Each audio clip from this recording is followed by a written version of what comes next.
Um, Hello everyone. Today I wanted to talk about how the society beauty standards can affect women's health.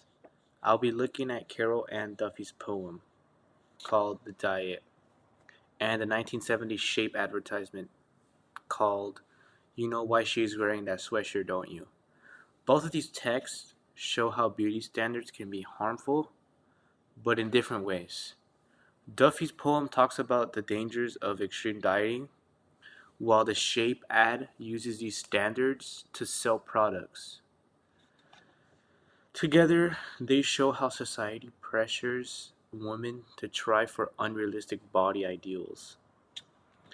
We could start with Carol Ann Duffy wrote The Diet in the mid 20th century when people were becoming more aware of eating disorders. Duffy critiques how diet culture hurts women's health by showing the bad effects of anorexia. But on the other hand, the Shape advertisement came out on the 1970s when dieting was very popular. Magazines and ads were filled with extreme weight loss methods, and diet products like the Shape became very popular. Both texts respond to the same culture moment, but with the opposite goals. Duffy wants to expose the dangers of diet culture, while the Shape ad uses women's insecurities to sell its product. The Shape ad uses strong visual contrast to get its message across. It shows an overweight woman hiding in a sweatshirt, implying shame and insecurity, versus thin women confidently wearing bikinis. This symbolizes happiness and confidence in the women that are skinny. This imagery is meant to make viewers feel bad about their bodies and want the solution offered by the Shape, well, the product they're selling. Similarly, Duffy uses very vivid imagery in her poem as she describes woman's body as bones like nails and skin and bone. However, Duffy's imagery is meant to make readers feel sorry for the woman, not ashamed. Both of these texts use body imagery powerfully, but the ad manipulates viewers into buying their product by shaming women and making them feel bad about themselves, while the poem warns about the dangers of extreme dieting, which many women are suffering from. The language of control. The Shape ad uses language to create peer pressure and guilt. Well, the question, do you know why she's wearing that sweatshirt, don't you? Is very straightforward and accusing. It implies that the viewer should understand why being overweight is shameful. This direct address makes the message feel personal and overall urgent. Duffy's poem also explores themes of control, but in a different way. She uses many metaphors like anorexia's true daughter to show how the disorder controls the woman's life. But overall, both texts show how external voices can dictate women's bodies. But the ad reinforces this control by suggesting that women must conform into societal standards. This Shape advertisement promises happiness and confidence through weight loss.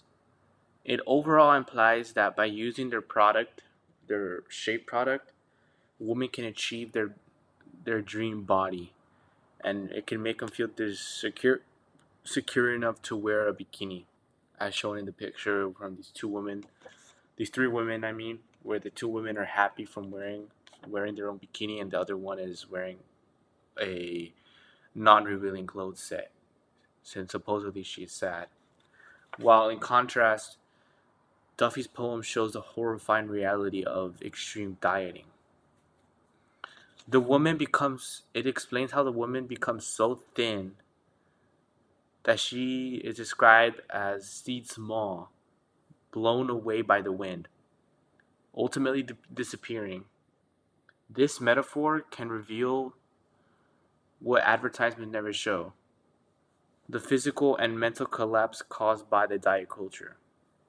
While this ad, while the ad promises a positive outcome, Duffy's poem reveals the devastating consequences of trying to achieve an unattainable body ideal, since many women are very straightforward and want to go into a very skinny shape from starving themselves, which is not okay. Well, overall, both texts highlight the pressure women face regarding their bodies. The Shape ad targets women specifically, using imagery and language, a bit of language that exploit their insecurities about weight and appearance.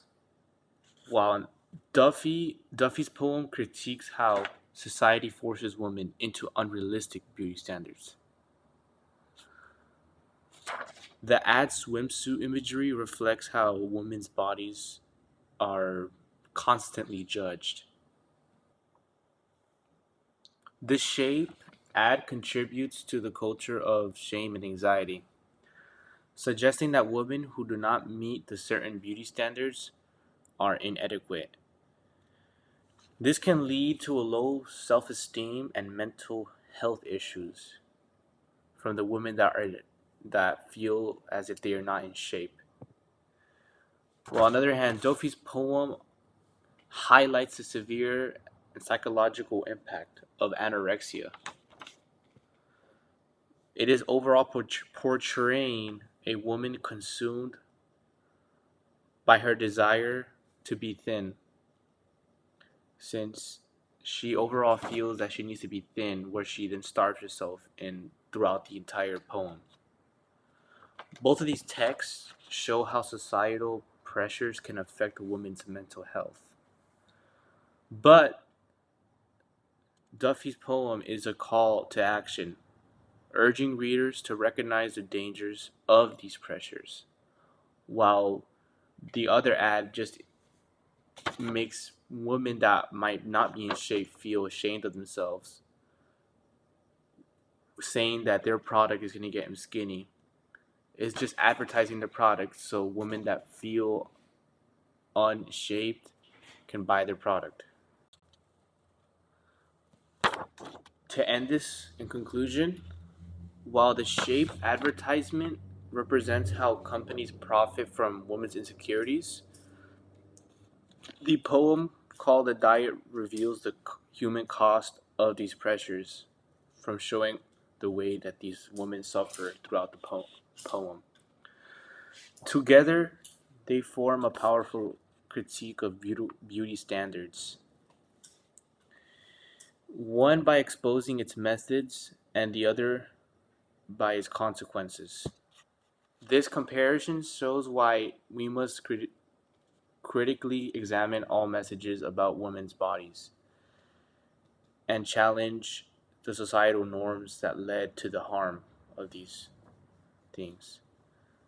Through literature and advertising, we are able to see how these standards can both be challenged and reinforced. This can highlight the importance of empathy and awareness in addressing these issues that many women are facing. Overall, it's very important to recognize the lasting impacts of these texts. They remind us that the societal beauty standards are not just superficial, but have profound effects on women's lives.